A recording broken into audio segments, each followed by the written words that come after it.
Muy buenas tardes con todos.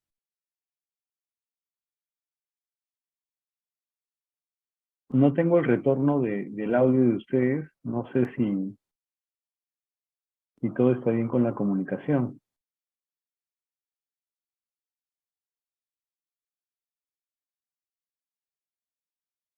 Buenas tardes, doctor. ¿Sí se escucha? Ah, ya. Pero ustedes sí me escuchan claramente entonces. Sí, doctor, sí se le escucha bien. Listo. Entonces vamos a empezar con la presentación que nos trae hoy día de embarazo múltiple. Quien les habla es médico ginecobstetra de la sede del Hospital San Bartolomé. El tema que me he encargado de presentar es embarazo múltiple. He tratado de sacar todos los puntos que son de interés para ustedes. Espero que no se duerman. Muy bien. Ahí está. Algo que tienen que conocer ustedes de lo que a embarazo múltiple se trata es de que ya los porcentajes que se tenían antes han cambiado, ¿no? En estos últimos años, la frecuencia de embarazo múltiple se ha incrementado. Sigue siendo la corionicidad el principal factor que determina el pronóstico futuro del embarazo. Clásicamente se describía la frecuencia como un número elevado a un exponente. Por ejemplo, para los gemelos, para embarazo gemelar o doble, era 80 a la 1. Para los triples, 80 al cuadrado, y así sucesivamente, ¿no? Tal es así que, clásicamente, por ejemplo, para los dobles era un embarazo doble por cada 80, o para los triples, uno cada 6.400. Obviamente, con la venida de la terapia de reproducción asistida, la frecuencia se ha incrementado más, ¿no es cierto? Incluso llegando a haber 32 gemelos por cada 1.000 embarazos. La causa de este aumento se ve por lo que les he mencionado, la terapia de reproducción asistida, y porque actualmente pues las mujeres viven más tiempo, ¿no? Viven más tiempo, 40, 50 años desean ser madres, y eso incrementa grandemente el número de embarazos múltiples.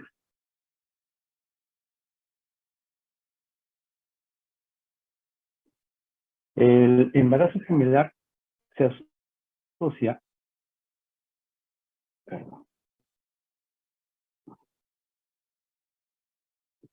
con mayor frecuencia de complicaciones materno-fetales. Eso sobreentiende porque pues hay dos fetos, ¿no? Entonces, si con un feto ya hay ciertos problemas, con dos fetos pues se duplica o podría ser mayor, dependiendo de si se trata de un monocigote.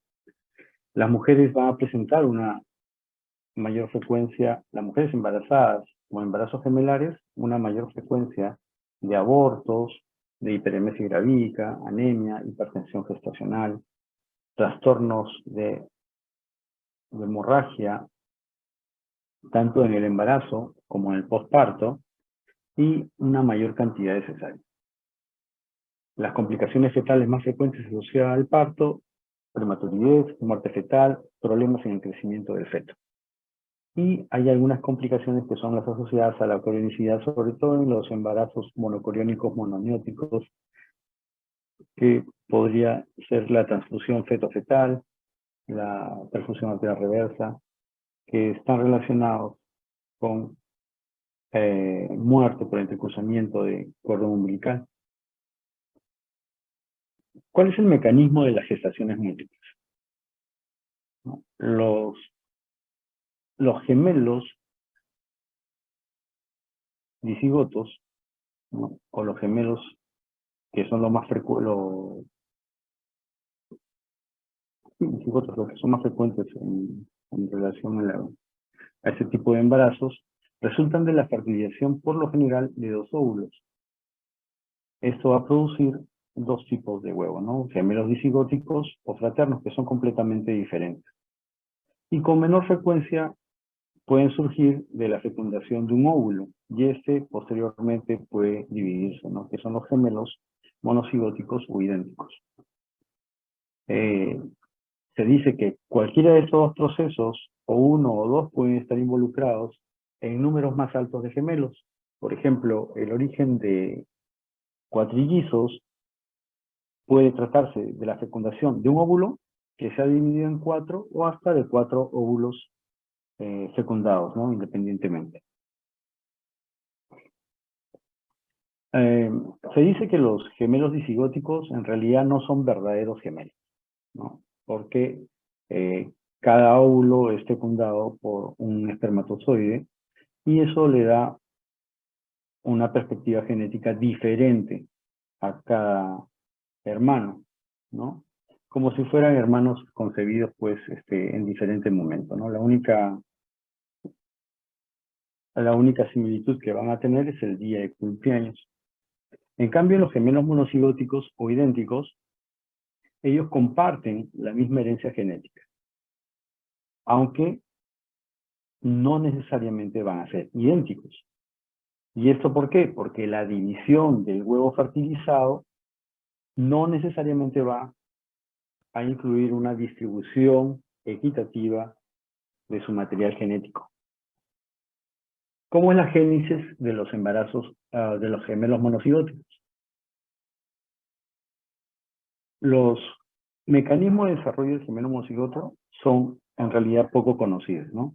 La incidencia de esos gemelos se incrementa hasta 5 veces si es que son concebidos usando terapia de reemplazo, terapia de reproducción asistida. La predisposición de la división siempre surge por el manejo que hagan del material embrionario en laboratorio, ¿no? Ya sea los medios de cultivo o cuando inyecten el DNA del esperma. Y pueden ahí surgir pues pequeñas anomalías que pueden ser asociadas incluso del problema de infertilidad de estas pacientes y dar una división no exacta, ¿no? Por eso que el resultado del gemelo monocigoto se dice que depende del momento en el cual ocurre la división. Esta es una tablita donde ustedes pueden ver la incidencia de gemelos, tanto dicigotos como monocigotos. Los más frecuentes son los dicigotos, 2/3 y 1/3 de los monocigotos. Obviamente que los dicigotos, el 100% va a ser bicorial, es decir, va a tener dos placentas separadas. En cambio, los monocigotos, una pequeña proporción, 1/3 va a ser bicorial y los 2/3 siguientes van a ser monocoriales. Volviendo a la división,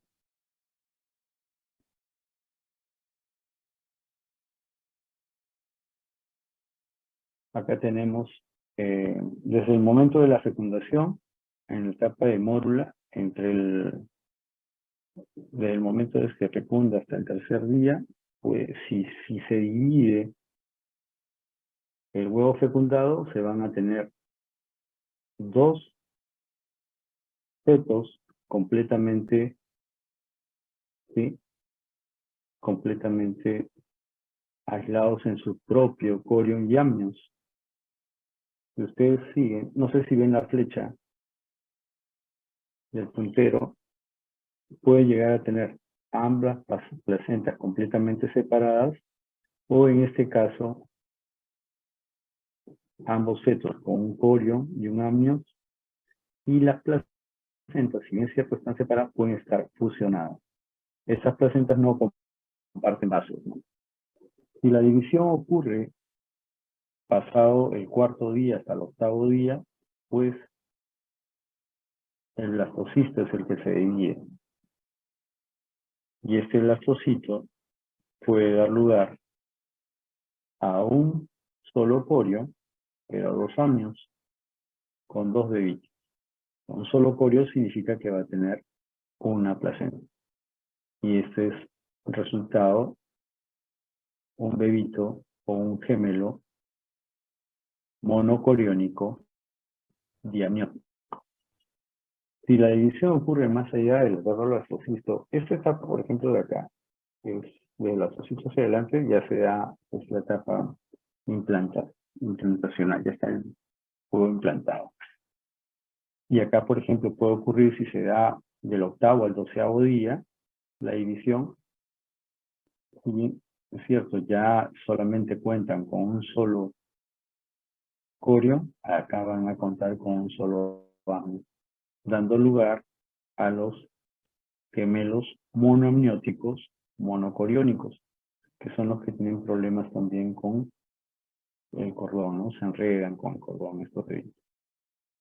Y ya pasado el día 13, vamos a tener los bebitos en cual los discos embrionarios no logran separarse y dan lugar a fetos unidos, ¿no? Ya sea por la espalda, por la parte ventral, por la cabeza, que son los monocoriónicos monoamnióticos conocidos como siameses o gemelos unidos.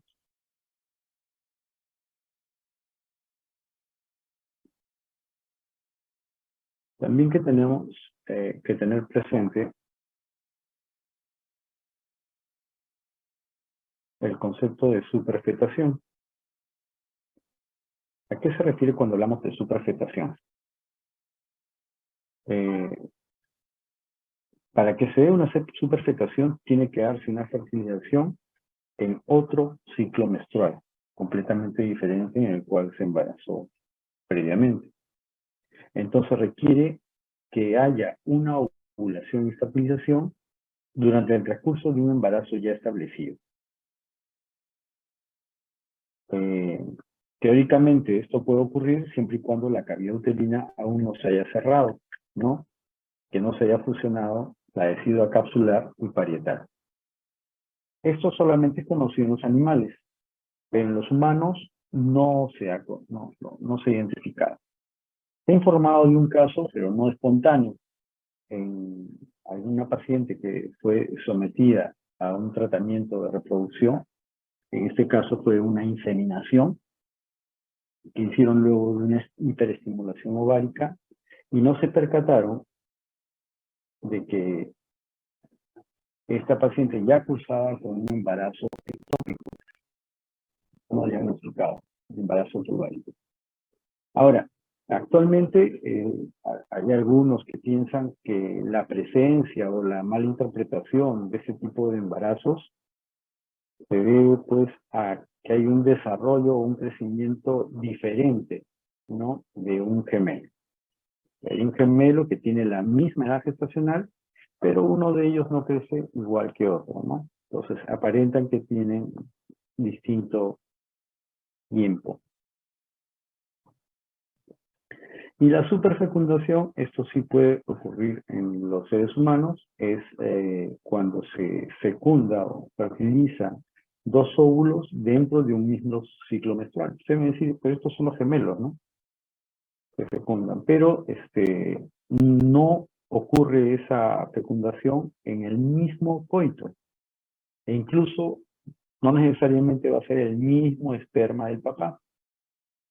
Entonces, esto se llegó a conocer justamente por problemas de juicios, ¿no?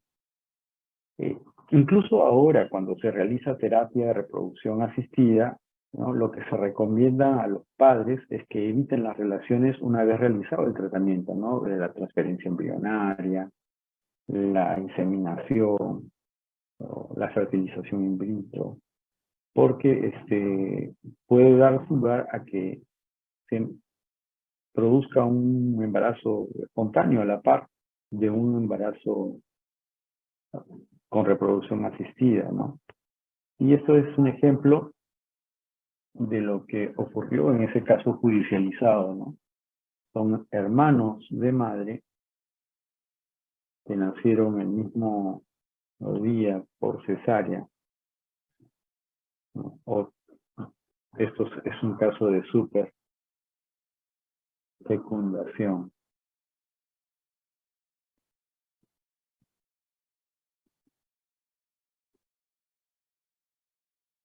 ¿Cuáles son los factores relacionados al embarazo gemelar? Como hemos mencionado, los gemelos disigóticos son más frecuentes que los monocigóticos. Y la presencia de estos se ve influenciada por rasgos demográficos, ¿no? Como la raza, herencia, edad materna, etcétera. Más no así los monocigotos. Los monocigotos no tienen nada que ver con algún factor externo, ¿no? Ni con la herencia, ni mucho menos. Son lo que se llaman embarazos al azar. Es cierto que la frecuencia de nacimientos de gemelos monocigotos ha ido aumentando actualmente, ¿no? Y se mantiene pues en rangos relativos de 1 por cada 250 nacimientos. Esta incidencia de los monocigotos depende, ¿no? Es independiente de lo que ya hemos mencionado, de los rasgos demográficos, pero sí se ve influenciada la frecuencia de uso de terapias de reproducción asistida.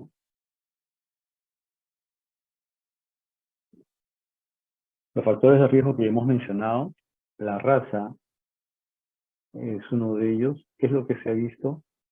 Que alrededor del mundo, pues, las tasas de gemelos van variando, ¿no?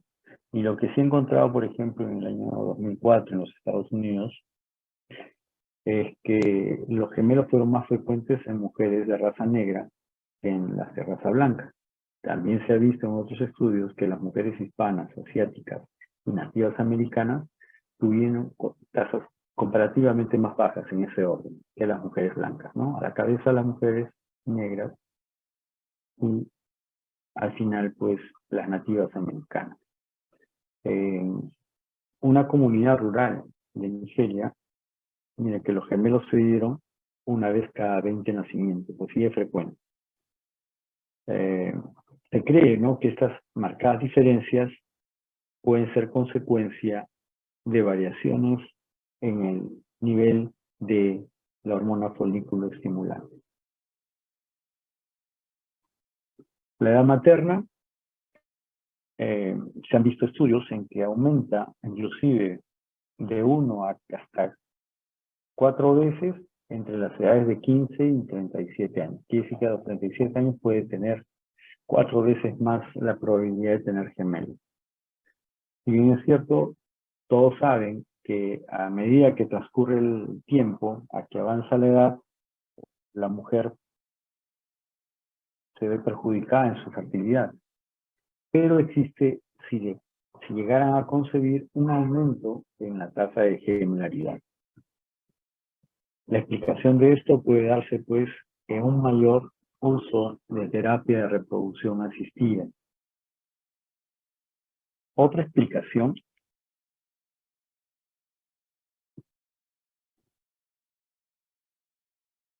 otra cosa que mencionan, por ejemplo, es que la edad paterna también se ha relacionado con el aumento de embarazos gemelares, pero no tiene un efecto así determinante, ¿no?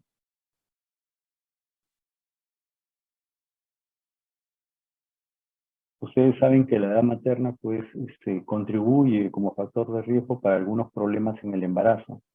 Pero lo que se ha visto, que la edad materna para el embarazo gemelar, que ya de por sí tiene sus riesgos, no modifica o no contribuye o no hace que el embarazo gemelar sea más riesgoso por ser una mujer mayor. O sea, los bebitos no se van a morir por ser una mamá mayor.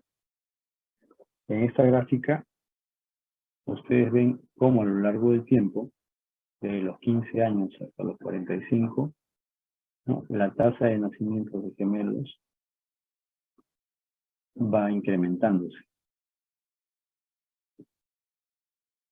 A la cabeza, los rojos es raza negra, ¿no?, y el azul es la raza blanca y el hispano, ¿no? Ustedes ven cómo a la edad de 35, casi 40, la raza blanca, pues, tiene mayor frecuencia, ¿no? Eso podría interpretarse por quizás un poder adquisitivo diferente, ¿no? O sea, la posibilidad de poder costear los altos costos que demanda una tratamiento de reproducción asistida. La multiparidad también se ha relacionado con la presencia de gemelos dicigotos, ¿no? Aumenta, dice, de manera independiente la incidencia en todas las poblaciones estudiadas. También se ha visto que las mujeres que tienen obviamente más hijos son las que mayormente usan terapia de reproducción asistida. En Nigeria se hizo un estudio, ¿no? Acá, pues, por los costos de esta terapia, pues muy poca gente accede a ella. Entonces, se estudió una población de embarazos espontáneos, ¿no? Multíparas versus primíparas, ¿no? ¿Y qué se encontró? Que hay un aumento de 8 veces la tasa de gestación múltiple cuando la paridad es menor de 4, y esta aumenta, miren, hasta 20 veces cuando la paridad es mayor de 5. En la herencia familiar es importante los datos de la madre en vez del padre. Se hicieron trabajos, por ejemplo, en mujeres que eran resultado de un embarazo gemelar dicigoto, y estas dieron a luz y se vieron que ellas tenían una mayor frecuencia de gemelos, ¿no? Un parto gemelar por cada 58 nacimientos. Y en las mujeres que no tenían ese antecedente, pero cuyos esposos sí eran gemelos dicigotos, la tasa fue diferente, ¿no? 1 cada 116 partos. Existe un análisis de vinculación en el genoma de las mujeres, de madres de gemelos dicigotos, donde identifican pues 4 picos de vinculación potenciales.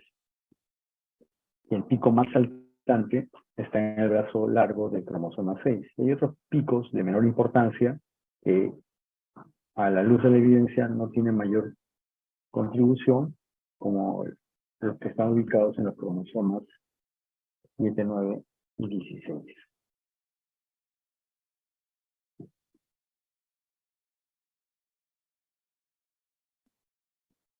La nutrición es un factor importante para la incidencia de gemelos.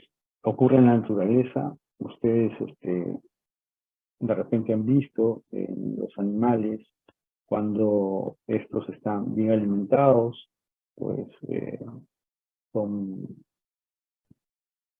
gorditos, pueden tener una camada con un mayor número de crías, ¿no? Que cuando son animalitos que no tienen una nutrición adecuada. Eso mismo se ha observado pues en los seres humanos. Se han visto que mujeres más altas y pesadas tenían una tasa de gemelos de un 25 a 30% mayor que aquellas mujeres pequeñas y que tenían problemas nutricionales. En Estados Unidos, ustedes saben que es un país con un problema de obesidad, ¿no? Hay una tasa de gemelaridad que está creciendo, ¿no? Mientras este problema va a continuar. ¿Cuándo se percataron de que la nutrición era muy importante en la incidencia de gemelos? Algunos observadores durante la guerra y en la posguerra, después de la Segunda Guerra Mundial, observaron pues que hay una correlación del estado nutricional con la incidencia de embarazo múltiple, ¿no? Más que un tamaño corporal, ¿no? No es que la mujer más grande va a tener mayor número de gemelos, sino que una mujer, lo que ellos vieron fue que las mujeres que estaban en guerra, posguerra, que se habían desnutrido. Obviamente, dado a esto, observaron que había una disminución en la natalidad de gemelos. Algunos autores han informado pues, que el consumo de ácido fólico suplementario, lo que nosotros normalmente damos a las mujeres que se están preparando para ser mamás, tiene que ver con la incidencia de embarazo gemelar. Pero esto pues ha sido resultado por múltiples trabajos que no han dado la misma evidencia, ¿no? Imagínense si no nosotros al dar ácido fólico estaríamos contribuyendo a que haya más gemelos.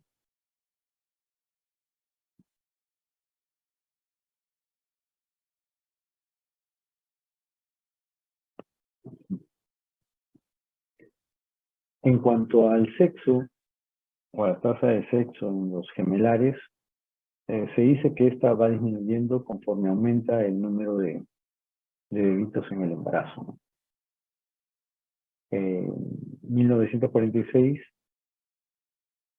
de 31 millones de nacimientos en los Estados Unidos, se evidenció que había 51.6% de hombres en los gemelos. Cuando eran trillizos, 59, perdón, en embarazos únicos, 51.6, en los gemelos de 50, en los trillizos de 49.5, y para embarazos mayores de 46. Ven ustedes una tendencia a disminuir, ¿no? También se ha visto que en los embarazos, cuando la división gemelar es tardía, la mayoría de ellos son mujeres, ¿no? Hay mayor incidencia de siameses mujeres que varones, ¿no? Estamos hablando de 7-3. Las explicaciones de esto es que a lo largo de la vida, tanto en la vida intrauterina como en el ciclo vital, las tasas de mortalidad son más bajas en las mujeres que para los varones. Y en segundo lugar, los cigotos con carga XX tienen mayor tendencia a dividirse de forma espontánea, ¿no? Hemos hablado de cigosidad, ¿no? Que quiere decir cuáles son la cantidad de óvulos que se han fecundado. También vamos a hablar de polionicidad. Y en la cigosidad pues depende del tipo de concepción que se ha producido, ¿no?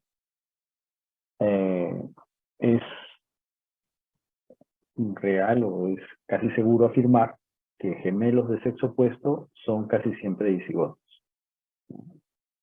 Yo puedo decir sí, son gemelos fraternos.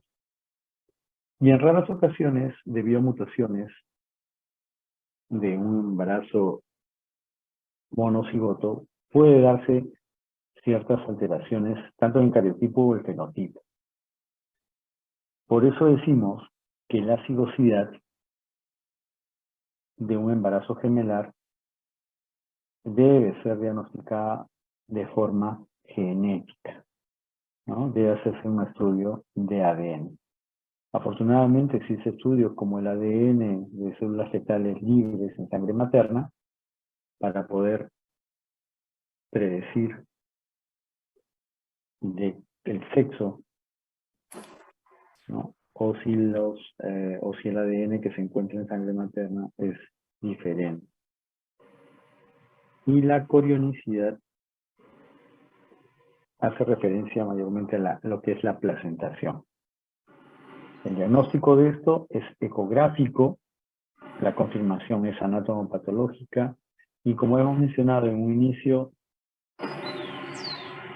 las complicaciones generadas de este tipo de embarazo están relacionadas a él. Se dice que las lesiones neurológicas, la tasa de mortalidad de los gemelos monocoriónicos es mayor que los bicoriónicos. Ahí ustedes ven, esta es una división de embarazos monocoriónicos, donde un tercio de ellos es bicorial. Bicorial quiere decir que hay dos placentas, hay dos sacos amnióticos, y por ende los fetos no están juntos. Pasado el tercer día, ¿no? Solamente tenemos una placenta, que es monocorial. Pueden haber dos sacos, eso es hasta el día del tercero al octavo. Dos sacos. Pasado el noveno día, tenemos un saco coriónico y uno amniótico, ¿no? Son los monocoriónicos monoamnióticos. Y pasado el día 12, los gemelos. Ecográficamente, ¿cómo detectamos? Estamos frente a un bicoriónico diamniótico de un monocoriónico monoamniótico o monocoriónico diamniótico. Aquí tenemos el signo de T, ¿no? Ustedes ven el corio en rojo y arriba esa línea azul en T que se une es el amios. No hay corio que esté dentro del amios, ¿no? No lo separa. Esto es un embarazo monocoriónico diamniótico.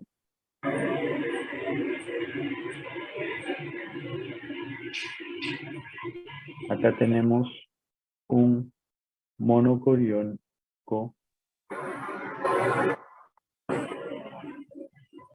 Ustedes ven acá. Este es un bicoriónico biamniótico. Ustedes ven cómo todo el corio divide también las membranas. ¿Sí? Acá se mete claramente la placenta, que es anterior, se mete dentro de las membranas, ¿no? Entonces, es un bicoriónico biamniótico. Pero también podemos tener esto, ¿no? Este es un embarazo triple.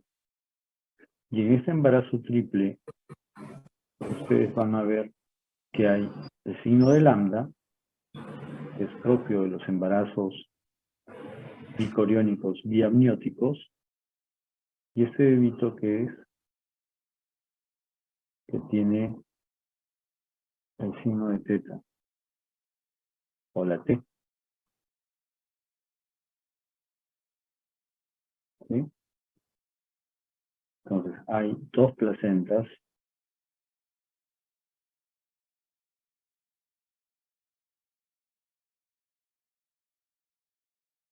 hasta 3 en este embarazo.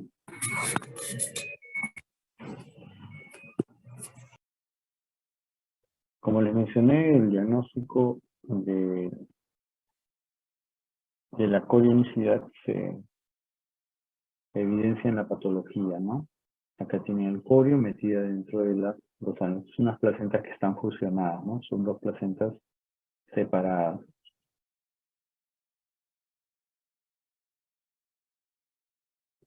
Entonces, en la ecografía, ¿cuáles son los signos a tener presente? El lambda, que es patognomónico de un embarazo bicoriónico. Este puede evidenciarse incluso en cualquier momento del embarazo. El signo T, o de amnios fusionados, que es el monocoriónico biamniótico. Este es de los embarazos monocoriales. Y generalmente este signo, más allá de las 16 semanas, ya es muy difícil de ubicar. El que yo vea dos placentas separadas en un embarazo gemelar es un bicoriónico, ¿no? El que tenga sexo fetal distinto, pues también. El que encontremos una membrana interfetal gruesa me hace pensar que también es un bicoriónico, ¿no? Porque si fueran los dos amnios unidos, no va a ser grueso, ¿no? Sumando todos estos datos que he enumerado anteriormente, me da una sensibilidad y especificidad mayor al 90%. Entonces, se puede detectar, o yo puedo determinar la corionicidad por este método. Se dice que si el diagnóstico se hace en gestaciones menores, iguales a las 14 semanas, la sensibilidad puede llegar hasta un 100%. ¿Qué pasa cuando ya es difícil de poder encontrar la corionicidad? Simplemente decimos que se trata de un monocoriónico y lo manejamos como tal. ¿Por qué? Porque los monocoriónicos son los que tienen mayor riesgo durante todo el embarazo, ¿no? ¿Qué complicaciones son frecuentes en el embarazo? Como hemos mencionado, abortos espontáneos, ¿no? Miren, 7.3 en embarazo múltiple versus 0.9 en embarazos únicos.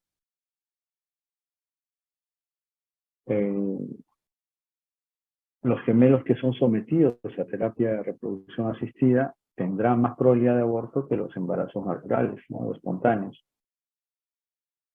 Se dice que la incidencia de gemelos en el primer trimestre es mayor gemelos que nacen, ¿no? Debido a la tasa de abortos que es aumentada. Por eso, 1 de cada 80 nacimientos es múltiple, mientras que 1 de cada 8 embarazos comienza como embarazo múltiple. Pero en el camino se va perdiendo. Existe una reducción espontánea de gemelos, una reducción natural, ¿no? Y hay que tener presente esta reducción, sobre todo cuando hacemos ciertos exámenes para determinar si hay algunas anomalías en los fetos, ¿no? Cromosómicas o aneuploidías. Porque en un bebito muerto puede elevarme en el primer trimestre la proteína plasmática A, ¿no? O en el segundo trimestre darme valores de alfa-fetoproteína y hemoglobina elevadas, ¿no?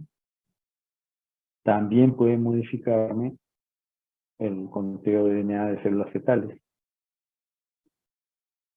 Entonces, cuando yo hago las pesquisas para alguna aneuploidía o algunos defectos del tubo neural, y por ahí me sale valores altos, tengo que, obviamente, hacer las pruebas confirmatorias siempre y cuando haya habido pues la sospecha de que se ha producido una reducción espontánea de gemelos, ¿no? O un aborto de uno de ellos.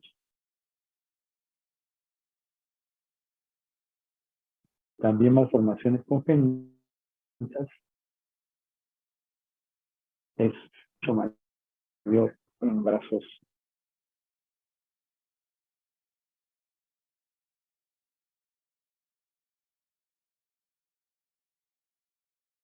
La tasa mencionada de malformación congénita en gemelos es de 406 por 10.000 versus 238 por 10.000 en los únicos, ¿no? Casi la duplica. Y cuando hablamos de malformaciones en gemelos monocoriónicos, también es el doble que la de los gemelos dicoriónicos.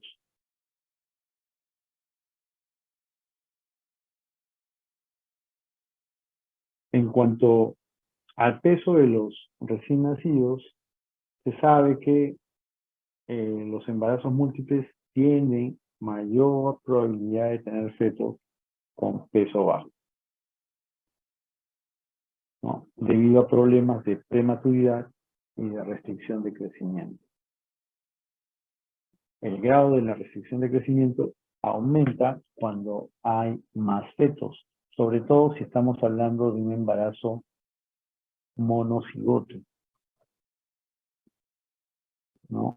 Que de un embarazo dicigoto. ¿Y por qué aumenta, no? Mayor feto? Porque recuerden ustedes, si nos referimos solamente a dicoriónicos, cada feto tiene su placenta y depende de donde esté ubicada, puede haber mejores placentaciones, ¿no? Entonces un fetito va a tener la posibilidad de tener más oxígeno, más alimentación, y que otro, ¿no? Y otro se va a ver perjudicado en el crecimiento. Y ahora bien, en el caso de gemelos monocoriónicos o monocigotos, la restricción se debe a otro problema, ¿no? Que estos bebitos generalmente tienen, estos embarazos monocigotos o monocoriónicos, comparten muchas anastomosis vasculares en la placenta. Entonces, esas anastomosis hacen que algún bebito reciba mayor nutriente que su gemelo, ¿no? Entonces, es muy diferente en un embarazo dicoriónico, o así es, o dicigoto. También se dice que la masa fetal más grande conduce a la maduración placentaria acelerada. Quiere decir que un feto que es más grande que los demás, esa placenta va a madurar más rápido y puede tener, ¿no? Puede tener una insuficiencia placentaria relativa. También hay que tener presente que en los dicigotos puede haber una discordancia en el tamaño, ¿no? Y eso ya lo hemos mencionado por la placentación desigual, ¿no? También puede verse a diferencia en el potencial genético. Recuerde que los dicigotos son el resultado de óvulos y espermatozoides diferentes, ¿no? Entonces, cada fetito tiene un potencial genético de crecimiento diferente. Uno de ellos se puede afectar de malformaciones, síndromes genéticos, etcétera, ¿no? Entonces, es como si fueran embarazos únicos realmente.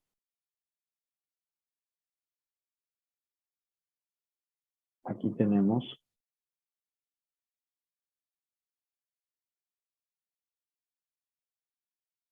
a dos gemelitos discordantes, ¿no? Uno más grande, otro más chiquito.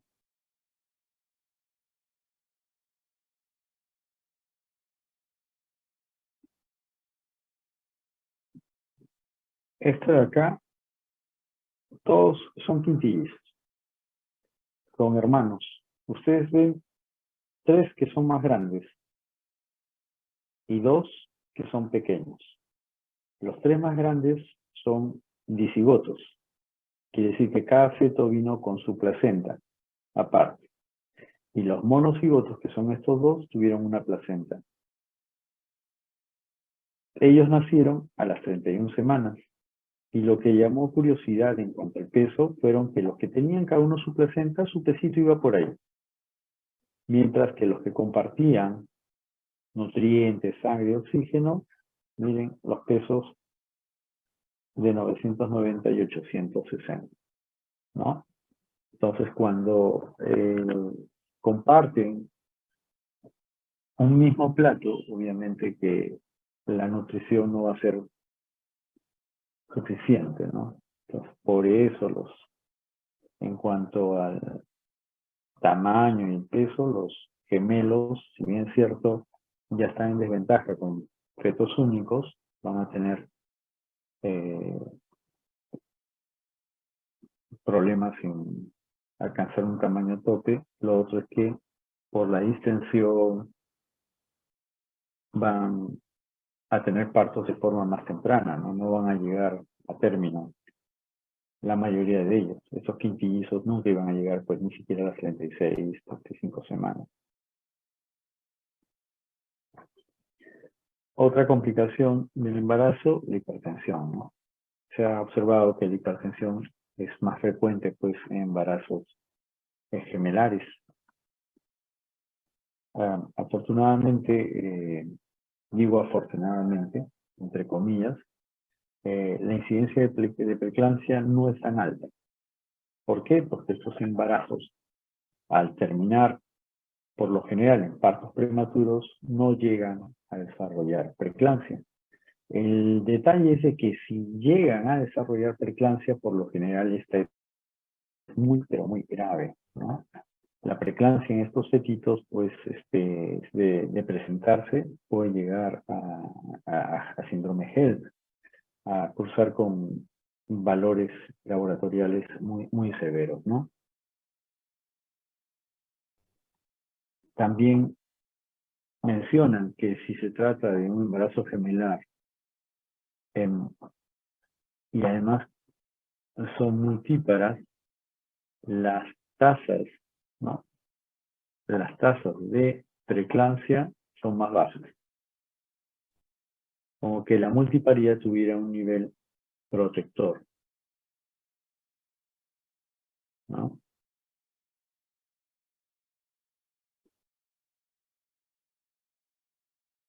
Ahora, ¿quién tiene más preeclampsia? ¿Los dicigotos o los monocigotos? ¿No? ¿Los dicoriónicos o los monocoriónicos? En cigosidad, estamos hablando de dicigotos y monocigotos, pues no hay diferencia, ¿no? En cuanto a la presencia de trastornos hipertensivos. Lo que sí se ha visto, ¿no? Que cuando hay más número de fetos, puede ser mayor la incidencia de hipertensión.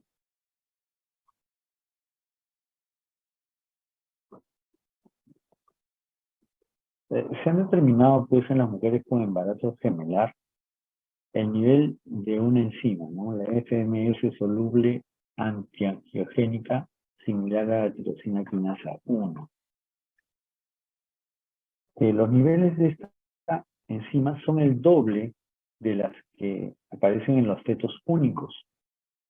Y según ellos, mencionan que esto está relacionado pues, por la masa placentaria, que es mayor, ¿no? Una placenta un único y en vaso gemelar puede ser la placenta mucho más grande, o pueden ser dos placentas unidas, ¿no? O dos placentas separadas.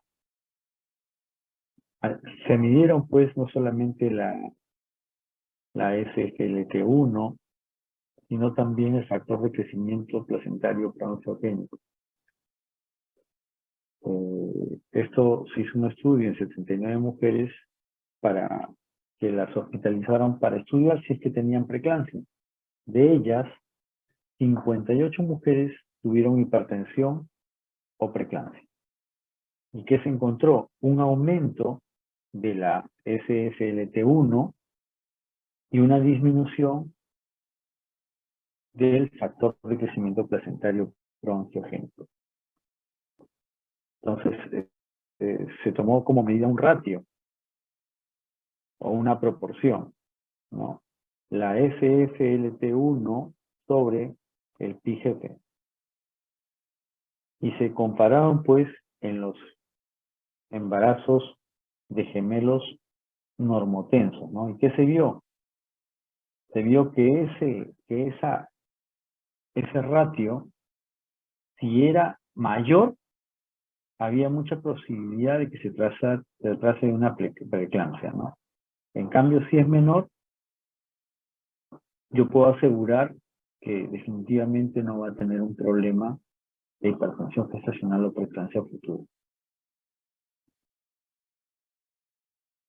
Y acá lo que les mencioné hace un momento, si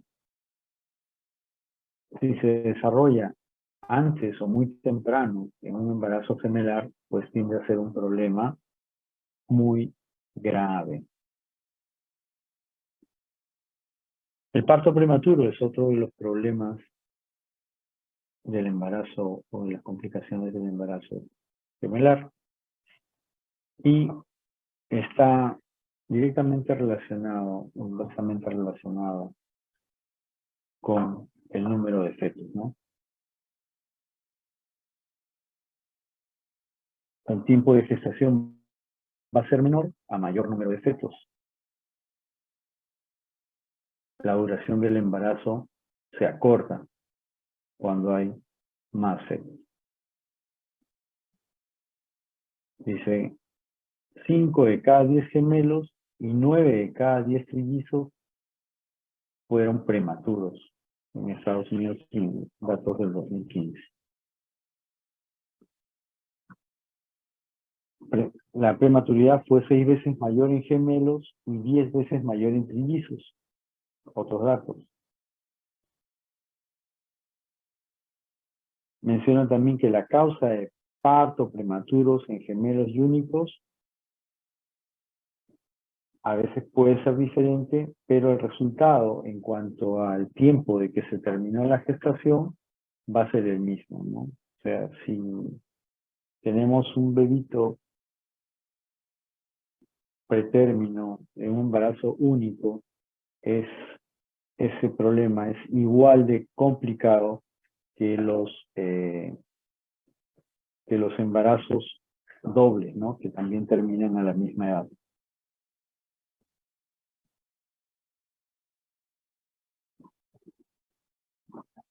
Ahora, cuando hablamos de gemelos prematuros con discordancia, no se puede comparar con los embarazos únicos. Porque el problema que ocasionó dicho problema de crecimiento en este bebito, en estos bebés, pueden persistir más allá del nacimiento, ¿no? Entonces ya estamos hablando de otro tipo de problema, no solo prematuridad, sino discordancia fetal.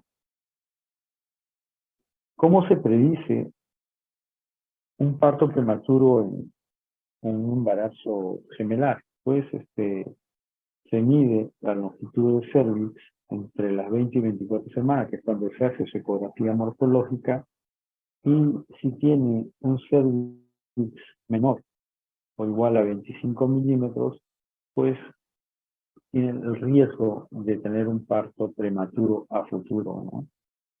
Y este 25 milímetros no solamente es exclusivo de los gemelos, ¿no? También es para partos únicos. ¿Qué complicaciones maternas pueden haber en mujeres que están cursando un embarazo gemelar? Las complicaciones que les afectan pueden estar durante el embarazo, el parto mismo y el puerperio, ¿no? La mortalidad es hasta 3 veces mayor que una gestación única, y estas pacientes en el primer trimestre van a padecer de hiperemesis gravídica hasta 4 veces más,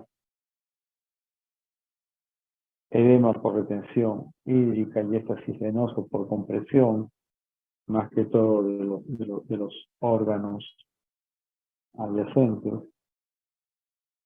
Existe mención a un riesgo de edema agudo de pulmón,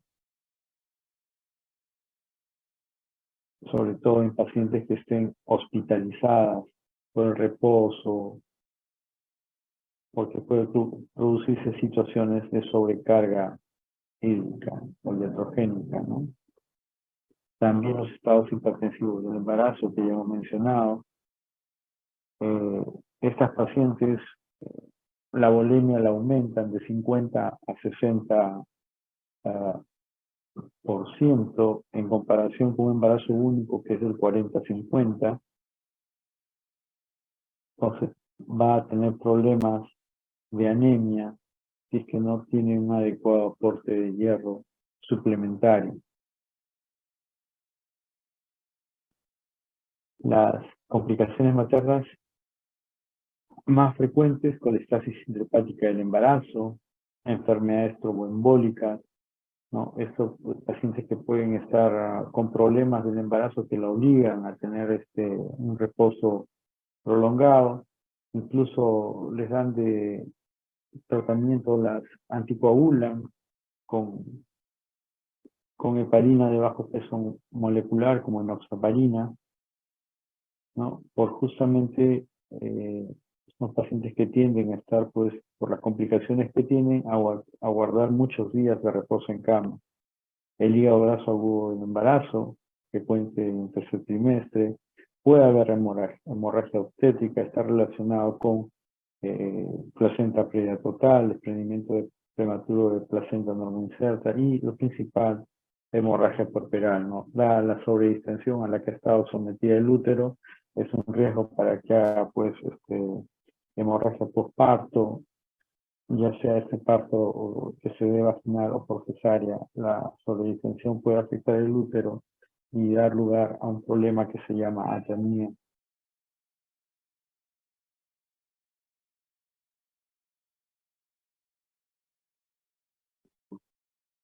Complicaciones fetales asociadas a la prematuridad, ya hemos mencionado, ¿no? Es uno de los principales problemas de los embarazos múltiples. Los mecanismos fisiopatológicos, por lo general la sobredistensión uterina, y en esta tabla ustedes pueden ver cuál es la incidencia de parto prematuro según el número de fetos, ¿no? Embarazos gemelares y gestaciones triples.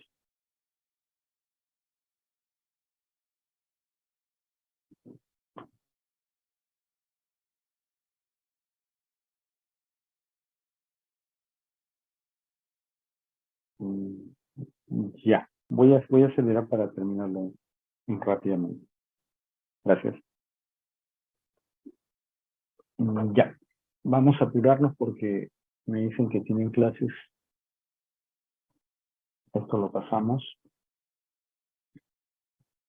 Los problemas asociados a la corionicidad: tenemos el síndrome de transfusión feto-fetal, que afecta el 20 al 25% de las gestaciones monocoriónicas, restricción de crecimiento selectivo en embarazo gemelar, afecta al 15 al 25%. ¿Cómo determino si un gemelo se está quedando chiquito? La discordancia puede ser mayor del 25%, ¿no? Esto decían antes y ahora pues ya no se usa el 25% porque ha quedado claro que esto no es un criterio de restricción, pero sí se ha tomado lo que se toma para los embarazos únicos, que es el crecimiento bajo el percentil 10. ¿Okay? La muerte intraútero también afecta pues a los embarazos monoclínicos con mayor frecuencia, 15 a 20, incluso 20 a 30%, dependiendo de la edad gestacional. Todo esto afecta a embarazos monocoriónicos. Y otros problemas asociados a la corionicidad es la secuencia TAPS, que es el síndrome de policitemia anemia en el gemelo, o la secuencia TRAP, que es el síndrome de perfusión arterial reversa, ¿no? En el TAPS, a diferencia del síndrome de perfusión feto-fetal, estos bebitos simplemente tienen un problema en cuanto a anemia, ¿no? Hay un fetito que tiene una velocidad de pico sistólico en la arteria cerebral media mayor a 1.5, que es el fetito que dona sangre, ¿no? Tiene mayor flujo. En cambio, el bebito que recibe, el receptor, que recibe toda la sangre, tiene un flujo menor, ¿no? Tiene mayor cantidad de sangre, es un bebito pletórico. Y la secuencia TRAP afecta pues al 1% de la población. Acá vemos ustedes la clasificación de lo que es la restricción de crecimiento colectivo, que es lo que tomamos como punto de corte, es el flujo diastólico de la arteria uterina, y lo que ustedes deben tener presente que los tratamientos pues son diferentes, ¿no? En el tipo 1 no hay probabilidad de muerte, es un bebito que simplemente podemos monitorizarlo, ¿no? En el tipo 2 sí hay una alta probabilidad de muerte, hay un flujo diastólico centro-reverso, ¿no? En estos bebitos se hace una ligadura de cordón. Tiene mayor éxito que la coagulación del cordón con láser, y un flujo diastólico intermitente ausente. En el tipo 3, lo que se hace es ambos, ¿no? Se puede hacer una conducta expectante, puede ser similar y el manejo puede ser similar al RCU tipo 2. Eso acá son la clasificación de Quintero para lo que es síndrome de transfusión feto-fetal. En la etapa 5, los fetos se mueren. En la etapa 1, esos bebitos tienen poligramios, angigramios, se puede ver sus vejigas. Luego ya no se ve la vejiga, pero tienen otra serie de problemas.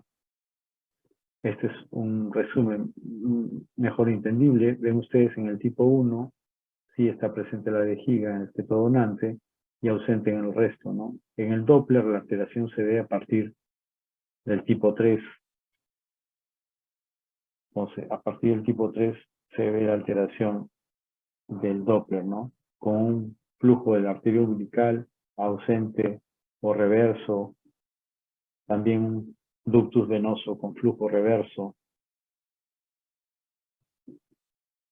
En el tipo 4 ya podemos ver ascitis, ¿no? El hidrops. En el tipo 5 puede como no tenerlo, porque si se mueren ya no va a haber estos problemas, ¿no? Y el exitus o muerte de fetos puede encontrarse generalmente en el tipo 5.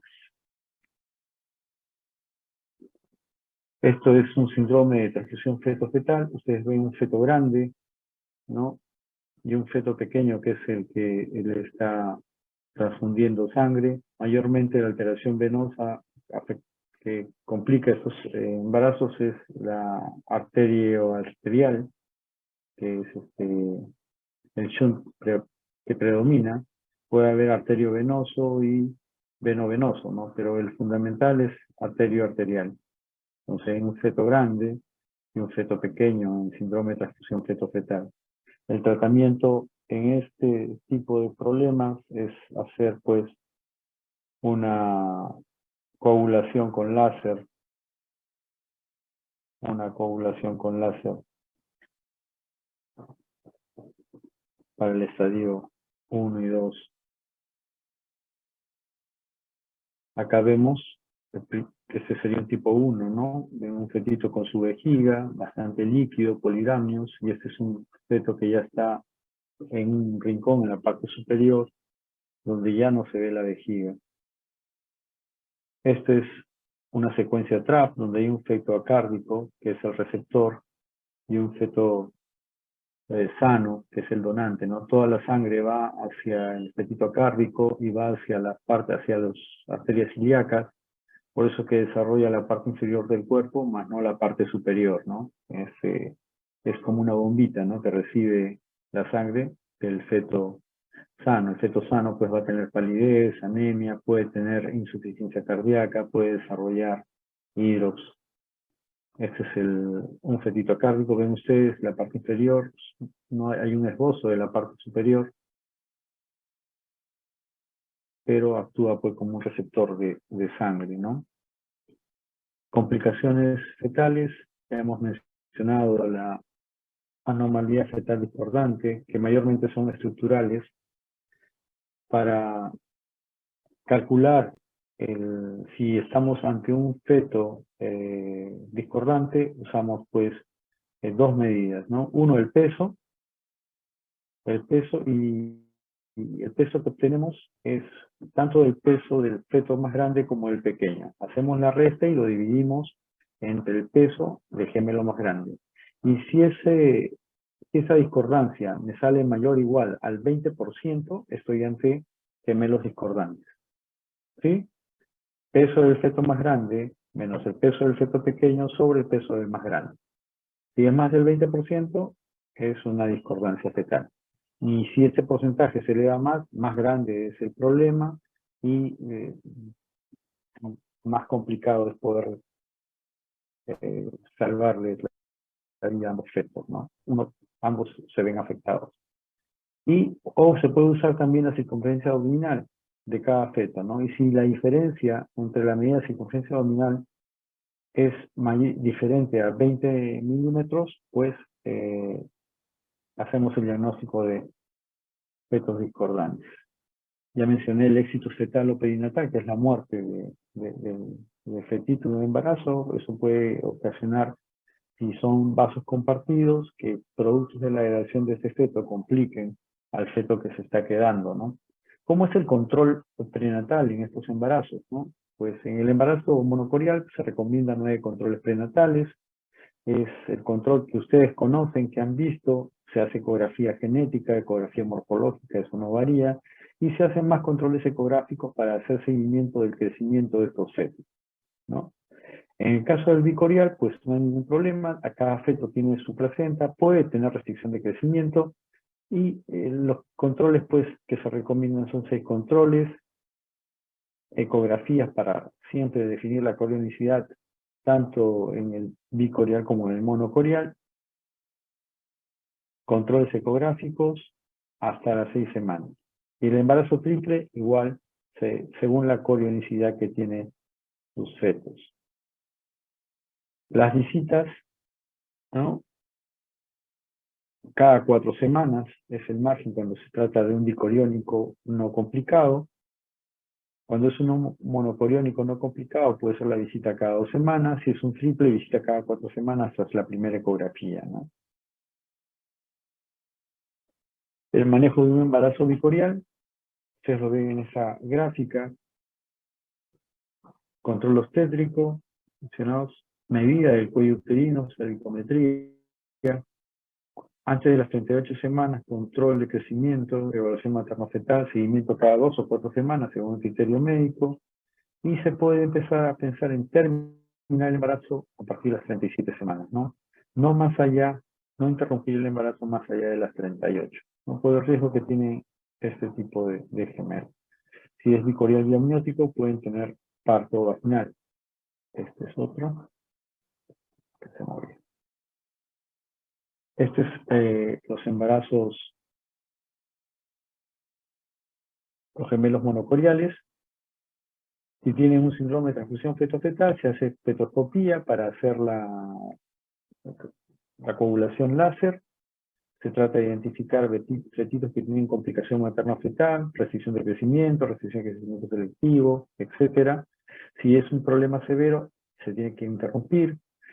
Caso moderado, se interrumpe entre las 34 y 35 semanas. Este monomiótico viene para acá. Si estamos ante un monocorial monomiótico, ¿no? Siempre se interrumpe entre las 32 y 34 semanas. Si es un monocorial diamniótico, 36 semanas. Esta es la lista de qué tipos de ecografía se hacen para un dicorial, un monocorial, para un triple. ¿Y cómo es el manejo del parto? ¿Cómo se elige la vía del parto? Ya vamos a acabar. Se aburren para que el doctor Esteves no se moleste. La elección de la vía del parto depende, pues, de si estamos ante un embarazo monocorial o un dicorial, ¿no? Depende también de la cantidad de fetos. Y esto de la estática fetal es de la posición en la que están ubicados los fetos. También de la edad gestacional en la cual nos enfrentamos. Y el ponderado fetal estimado. Entonces, todo eso se considera para valorar cuál es la vía más adecuada del parto, ¿no? La vía vaginal, cuando se indica de forma selectiva, no va a incrementar el riesgo de la morbilidad fetal materna. Pero si fuera de emergencia, no ante un paciente pues, que de repente no están cumpliendo los criterios para intentar un parto vaginal, siempre se informa a la paciente de la posibilidad de que acabe pues en cesárea, ¿no?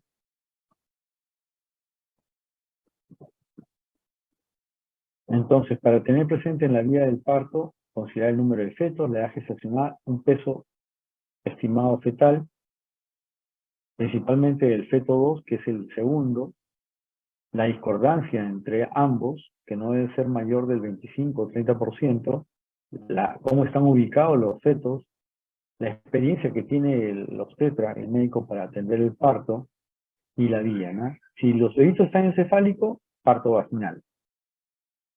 Si el primer feto está encefálica y el segundo en otra presentación, dependiendo de la edad gestacional, ¿no? Si es menor de 32 semanas, algunos sugieren cesárea electiva, ¿no? Pero eso queda a criterio del médico. Porque si sale el primer feto que está encefálico, el segundo no va a haber problema. Por eso depende mucho del peso del segundo. Siguiente. Acá, y si es mayor de 32 semanas y el peso estimado es más de 1500, la vía vaginal siempre es la más adecuada, ¿no? Primer gemelo en presentación no cefálica, cesárea. ¿Qué indicaciones son de cesárea? Gestaciones mayor de 3 fetos. Ha habido casos en que incluso con 3 fetos pueden dar parto vaginal, ¿ya? Entonces, porque en general son fetos pequeños, ¿no? Y si está encefálico, es probable que salgan los 3 sin ningún problema. El primer feto en presentación no cefálico, cesárea. Acá los mencioné lo de desponderado del segundo feto, ¿no? Si está entre el 25 y 30% mayor que el primero y no es cefálico, cesárea, ¿no? Indicación de cesárea por otras patologías que nada tengan que ver con el embarazo gemelar. Y estas son unas recomendaciones de lo que es, en qué momento se terminan los embarazos, ¿no? Si estamos ante un gemelar dicoriónico, ese va a ser dicoriónico diamniótico, entre las 37 y no más allá de las 38 semanas. Monocoriónico diamniótico, casi similar, 30 hasta las 37. Si estamos ante un monocoriónico monomiótico, estos tienen solamente un amnios, una placenta, es hasta las 32 semanas, otros antes era hasta las 34. Sí, acá se administra corticoides para maduración pulmonar y también se da neuroprofilaxis con sulfato de magnesio previo a la finalización por cesárea, ¿no? Igual la gestación triple, 34 o 35 semanas. Si es 35 semanas, se pudiera optar por dar pues, corticoides. Si está por debajo de las 34, se da siempre neuroprotección. Muy bien, eso es todo lo que les traía para el día de hoy. Espero no haberlos aburrido. hemos acabado antes de las 4 para que tengan la clase con el doctor. Muchas gracias. Si no hay Gracias, preguntas, doctor. damos por terminada la Gracias, clase. doctor. Gracias, muy amable. Gracias, doctor. Hasta luego.